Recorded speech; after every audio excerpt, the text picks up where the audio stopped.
तवाफ़-ए-दिल, episode 1। किसी ने मेरी लिपस्टिक देखी है क्या, मिल नहीं रही। सौम्या अपनी ही धुन में बोलती कमरे में आई थी और जब नजर सामने पड़ी तो पलटना भूल गई। खौफ से उसकी आंखें फटी की फटी रह गई। पूरा कमरा धुएं से भरा था। जहां जहाजी साइज बेड पे बैठा एहराम हयात सिगरेट की कश पर कश ले रहा था।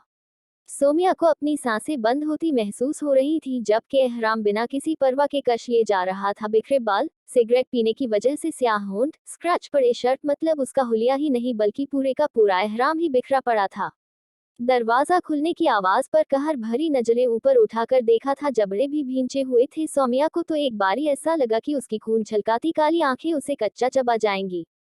सौम्या को अपनी गलती का एहसास हुआ था। गलती से वो एहराम के कमरे में आ गई थी। जल्दी से वापसी के लिए मुड़ी थी लेकिन एहराम की बर्फीली आवाज पर रुकना पड़ा था। सुनो यहाँ आओ, पर वो उसकी आवाज पर वो रुकी नहीं थी बल्कि धड़कते दिल के साथ दरवाजा बंद करती भागी थी और अपने रूम में पहुंचकर ही रोकी हुई सांसें बहाल करी थी। लेकिन अचानक ही अपने बाजू पे उसे दबाव महसूस हुआ तो नजरें उठाई थी मगर खौफ से आंखें फटी की फटी रह गईं क्योंकि वो गिरफ्त किसी और की नहीं एहराम हयात की थी। एहराम ने उसे बाजू से पकड़कर खड़ा किया था, फिर बेरहमी से बाल पकड़ के पीछे की तरफ झुकाया जिससे अब सौम्या का प्यारा सा चेहरा बिल्कुल उसके सामने था मगर उस पे तकलीफ के असर नजर आ रहे थे।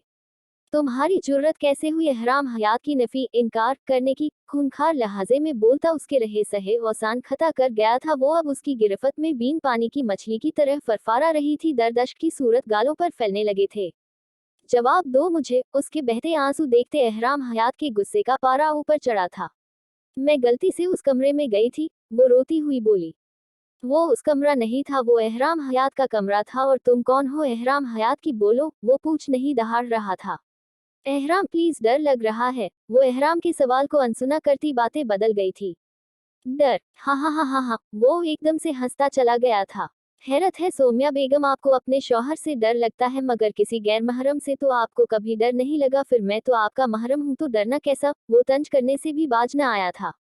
आप गलत समझ रहे हैं एहराम। हलक में अटके आंसुओं की वजह से उसकी आवाज साफ नहीं थी मगर एहराम न सिर्फ समझ चुका था बल्कि सुन भी चुका था।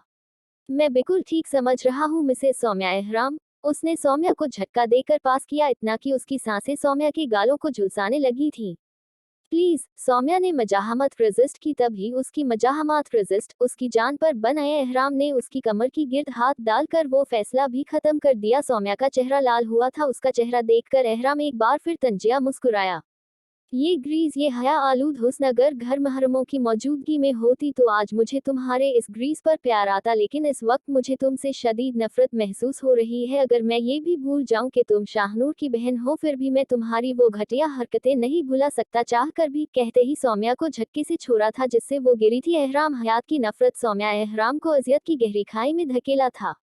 आज भी उसे अपनी धोखे वाली शादी याद थी। अगर तुम्हें लगता है मुझे यूं कैद करके मुझसे निकाह की हामी भरवा लोगे तो तुम गलत हो। मैं कोई अबला नारी नहीं हूं, मैं सौम्या अहमद हूं, जो न तुमसे डरती है और न तुम्हारे इन पिस्टल से। वो एहराम हयात की आंखों में आंखें डाल बड़े ही निडर अंदाज में बोल रही थी। उसे तो ये भी खौफ नहीं था कि उसकी कनपटी पर पिस्टल ताने वो खड़ा है जो कभी भी ट्रिगर दबा सकता है। सुनो, इसकी बहन को मार दो। सरद महरी से सांसें खारिज करते बड़ा ही बेरहमाना फैसला सुना दिया। साथ ही सौम्या अहमद के खौफ से जर्द होते चेहरे को देखा। तुम ऐसा नहीं कर सकते, उसकी जुबान लड़खड़ाई थी। मैं ऐसा करूंगा, मेरे आदमी जिफा के स्कूल तक पहुंच गए होंगे, बड़े ही सफाक लहजे में बोला। तुम नाम भी जानते हो। अब वाकई खौफ ने उसके दिल पे पांव जमाया था। मैं ये भी जानता हूँ कि वो तुम्हारी सौतेली माँ की बेटी है मगर उनसे ज्यादा तुम्हें वो प्यारी है, ठीक है? वो उसे चैलेंज भरी नजरों से घूर रहा था। हाँ, प्लीज उसे कुछ मत करना, वो बहुत ही प्यारी है। वो रोदी थी। मुझे किसी प्यारी से कुछ लेना देना नहीं है, एहराम हयात को इस प्यारी से मतलब है। वो उसके चेहरे पर पिस्टल घुमाता बोला। प्लीज मुझ पर रहम करो। वो उसके आगे हाथ जोड़े गिड़गिड़ाने लगी। ठीक है, अभी मुझसे निकाह कर लो, मेरे आदमी जिफा को कुछ नहीं करेंगे।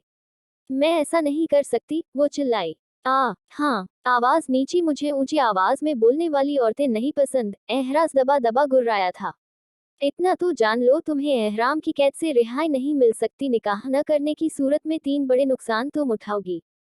पहली, तुम्हारी वजह से तुम्हारी बहन जान से जाएगी। दूसरा, तुम्हारा वो सो कॉल्ड भाई तुम्हारे गम में पागल हो जाएगा, जो मैं नहीं चाहता। उसे तो हिसाब देने हैं। तीसरे, मैं कुछ करूं या ना करूं, दुनिया सौम्या अहमद पर ही सवाल उठाएगी। आगे तुम खुद अक्लमंद हो। उसे देखता वो तीखे अंदाज में मुस्कुराया। ठीक है, मैं निकाह के लिए तैयार हूँ, वो हथियार डालते बोली। लेकिन मेरी बहन को कुछ नहीं होना चाहिए, बोली। पहले निकाह करो, फिर तुम्हारी बहन सही सलामत घर पहुंच जाएगी, शर्त रखा। ठीक है, बुलाओ काजी, गुस्से से बोली। ओके, इतनी भी जल्दी क्या है? तुम तैयार हो जाओ, मैं अभी आया, कहकर निकल गया। कंटिन्यू। आगे की कहानी जानने के लिए बने रहे थी राइट्स नोवेल्स के साथ। और हाँ, कैसी लगी एपिसोड कमेंट में बताएगा जरूर। अच्छी लगी हो तो लाइक कीजिएगा और सब्सक्राइब करके बेल आइकॉन जरूर दबाएगा ताकि सभी एपिसोड आपको मिल सके।